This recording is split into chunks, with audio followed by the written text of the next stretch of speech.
Good morning, class. How are you all? Hope you all are doing well. Today we are starting with activity 4.5. Take some hot water in a beaker or a mug. Dip the thermometer in the water. Wait till the mercury thread becomes steady and note the temperature. Now take out the thermometer from the water. Observe carefully what happens now. Do you notice that as soon as you take the thermometer out of the water, the level of mercury begins to fall? This means that the temperature must be red while the thermometer is in water. You may recall that while taking your own temperature, you have to take the thermometer out of your mouth to note the reading. Now, can you then use the laboratory thermometer to measure your body temperature? Obviously, it is not convenient to use the laboratory thermometer for this purpose. So, why does the mercury not fall or rise in a clinical thermometer when taken out from the mouth? Observe a clinical thermometer again. Do you see a nick near the bulb? See the figure. What is the use of this nick? It prevents the mercury level from falling on its own. There is a lot of concern over the use of mercury in thermometers. Mercury is a very toxic substance and is very difficult to dispose if thermometer breaks, and therefore these days digital thermometers are available which do not use the mercury. अभी देखो दो किस्म के thermometer हैं, एक है laboratory thermometer और एक है क्लिनिकल थर्मोमीटर। अभी हम क्लिनिकल थर्मोमीटर को एक गर्म पानी से भरे हुए मग में डालेंगे और उसका टेम्परेचर नोट करेंगे। ठीक है, फिर जैसे ही उस थर्मोमीटर को बाहर निकालेंगे तो हम देखते हैं कि थर्मोमीटर की रीडिंग जो है वो नीचे गिरती जा रही है। इसका मतलब ये हुआ कि जब पानी का टेम्परेचर लेना है तो थर्मोमीटर को पानी के अंदर ही होना चाहिए, तभी नोट करना चाहिए। लेकिन जब हमने क्लिनिकल थर्मोमीटर लिया था अपना टेम्परेचर मेज़र करने के लिए, तब क्या हो रहा था कि मेज़र करने के लिए उसको मुंह से निकालना पड़ता था, राइट। अभी जब मुंह से निकालेंगे तो जैसे ही लेबोरेटरी थर्मोमीटर का कैसे मर्क्यूरी लेवल नीचे जाता है, तो क्या क्लिनिकल थर्मोमीटर में भी यही नीचे जाएगा? तो हमारे बॉडी टेम्परेचर हमको एक्चुअल पता ही नहीं चलेगा। लेकिन क्लिनिकल थर्मोमीटर में ऐसा नहीं होता है। क्यों? क्योंकि उसके थर्मोमीटर में एक निक दी हुई होती है।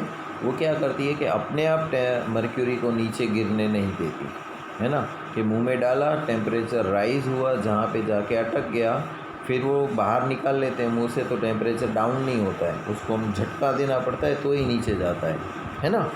ये फ़र्क है थर्मोमीटर, दो थर्मोमीटर में, लेबोरेटरी के थर्मोमीटर में और क्लिनिकल थर्मोमीटर में। अभी मर्क्यूरी जो होता है वो वेरी टॉक्सिक सब्सटेंस है ना। तो नाउअडेज़ क्या है, एक डिजिटल थर्मोमीटर आ गए हैं कि मर्क्यूरी यूज़ नहीं होती उसमें। अब नेक्स्ट टॉपिक है ट्रांसफ़र ऑफ हीट। अभी मान लो ये मेरे पास प्लास्टिक की स्केल है, ठीक है। अगर मैं यहाँ से लाइटर जला के इसको यूँ गर्म करूँ तो प्लास्टिक की स्केल क्या होगी, यहीं से पिघलना शुरू हो जाएगी, है ना। और मैंने यहाँ पर पकड़ रखा है तो मेरे को गर्मी नहीं लगेगी। अगर ये यहाँ पर गर्म होती रही तो ये पिघलती जाएगी पूरी, ठीक है। अब दूसरा केस देखते हैं कि मेरे पास ये मेटल की स्केल है, ठीक है।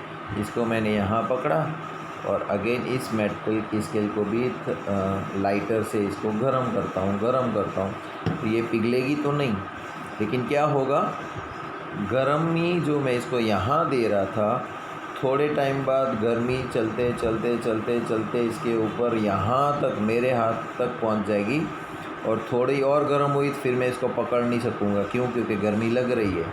अभी गर्मी तो मैं गर्म तो यहाँ कर रहा हूँ, है ना, यहाँ थोड़ी ना गर्म कर रहा हूँ, फिर भी यहाँ तक गर्मी पहुँच गई। इसका मतलब हीट जो है वो ट्रांसफ़र हो रही है यहाँ से लेके यहाँ तक, right. This is known as transfer of heat.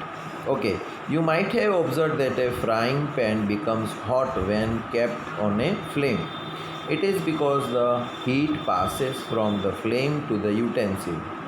When the pan is removed from the fire, it slowly cools down. So why does it cools down? The heat is transferred from the pan to the surrounding.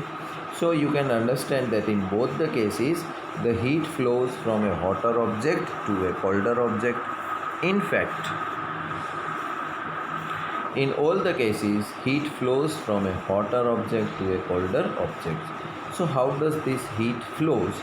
अभी देखो आप gas के ऊपर कोई तवा गरम कर रहे हो, है ना, तो तवा तो पहले ठंडा था, अभी गैस चालू की और तवे को रखा हो, राइट, रोटी सेकने के लिए। तो रोटी तो बाद में सीखेगी, पहले तवा गरम हो जाएगा, है ना। जितनी देर आपको रोटियां करनी कर ली, फिर जैसे ही तवे को नीचे रख दोगे तो धीरे धीरे धीरे तवा ठंडा हो जाएगा और एक टाइम आएगा कि नॉर्मल टेम्परेचर हो जाएगा उसका। तो पहले हीट जो थी वो तवे के अंदर गई, ठीक है, फिर तवे में से रोटी में गई। जब हमने सारा काम कर लिया तो तवे में से हीट अभी गई तो कहाँ गई? सराउंडिंग में, आजू बाजू के वातावरण में, ठीक है ना। जिसका मतलब ये हुआ कि हीट हमेशा फ्लो होती है from hotter object to colder object. गर्म जगह से ठंडी जगह पर हीट ट्रांसफ़र होती है। अब इसे समझने के लिए एक एक्टिविटी दी गई है यहाँ पर कि हमें क्या करना है। टेक ए रॉड और a flat strip of metal, ऐसा ही एक मेटल का स्ट्रिप लेना है। Fix a few wax drops pieces on the rod. अभी वैक्स जो आता है ना, उसके कुछ ड्रॉप्स डाल दो इसके ऊपर, ठीक है, अलग अलग जगह पर और फिर clamp the rod to a stand, फिर इसको किसी एक स्टैंड के साथ जॉइंट कर दो, राइट, ऐसे। अब जो वैक्स डाला था वो ड्रॉप्स यहाँ नीचे की साइड में चिपके हुए हैं उसके ऊपर। अब इसको यहाँ से गर्म करना शुरू करो। तो जैसे ही मोमबत्ती रखेंगे तो हीट ये गर्म पकड़ता जाएगा, जैसे ही फर्स्ट ड्रॉप ऑफ वैक्स होगा उसके पास गर्मी पहुँचेगी तो ये पहला डॉट गिर जाएगा नीचे, ठीक है। स्टिल यहाँ पर मोमबत्ती गर्म हो रही है, थोड़ा और आगे गिर जाएगा तो दूसरा ड्रॉप जो है वो भी गिर जाएगा नीचे, थोड़ा और गर्म हुआ तो तीसरा, और लास्ट में ये आखिरी ड्रॉप भी गिर जाएगा। इसका मतलब हीट जो है वो इसके ऊपर चलते चलते यहाँ तक पहुँच गई। What happens to the wax pieces? Do these pieces begin to fall? Which piece falls the first? Do you think that heat is transferred from the end nearest to the flame to the other end? The process by which heat is transferred from a hotter end to the colder end of an object is known as conduction. तो इस process का नाम है conduction of heat. In solids generally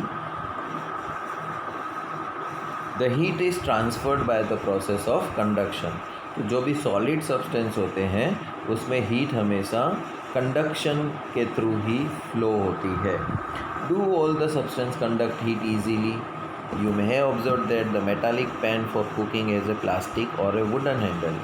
So can you lift a hot pan by holding it from the handle without getting hurt? तो हमने देखा था कि पैन या तवे का जो हैंडल होता है वो प्लास्टिक का या लकड़े का बना हुआ होता है, और भले ही वो गैस के ऊपर पड़ा हो तो हम हाथ में उसको पकड़ सकते हैं और हमें गर्मी नहीं लगती।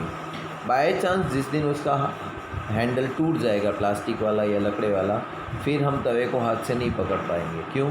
क्योंकि हीट उसमें वो भी गर्म हो जाएगा, तो वो पकड़ेंगे कैसे, गर्म हो जाएगा। तो एक एक्टिविटी है, heat the water in a small pan और a beaker, collect some articles such as steel, spoon, plastic scale, pencil and a divider. Dip one each of these articles in hot water, wait for few minutes, touch the other end, enter your observation. The materials which allow heat, अभी क्या करो, एक beaker लो, इसमें गर्म पानी भरो और उसमें बारी बारी पहले पेंसिल डालो, थोड़ी देर उसको अंदर रहने दो, फिर बाहर निकालो और उसको टच करो, ठीक है। यहाँ पर भी टच करो पिछली साइड में, फिर दूसरी कोई चीज़ उसमें पानी में थोड़ी देर डिप करो, बाहर निकालो, ठीक है, फिर उसको टच करो। देखो, so the materials which allow heat to pass through them easily are conductors of heat. जिसके अंदर हीट पास ऑन हो जाती है, राइट, वो हीट कंडक्टर कहलाते हैं। जैसे एल्यूमिनियम है, आयरन है, कॉपर है। The materials which do not allow heat to pass, जो मटेरियल में से हीट पास नहीं हुई और वो मटेरियल भी गर्म नहीं हुआ, right, then this material is known as non conductor या पुअर कंडक्टर ऑफ हीट। जैसे प्लास्टिक है, वुड है, are known as insulator.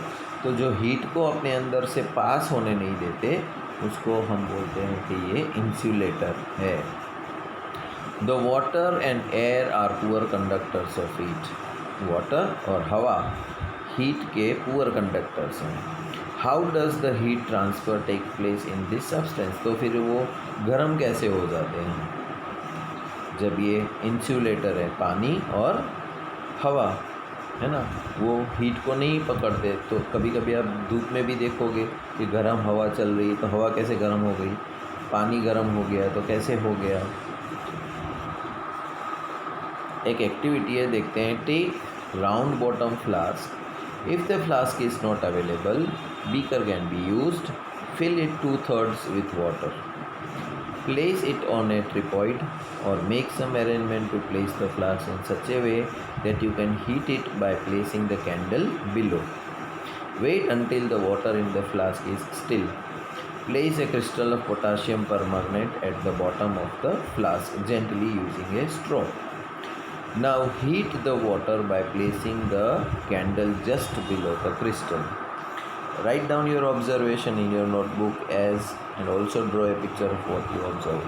When water is heated, the water near the flame gets hot.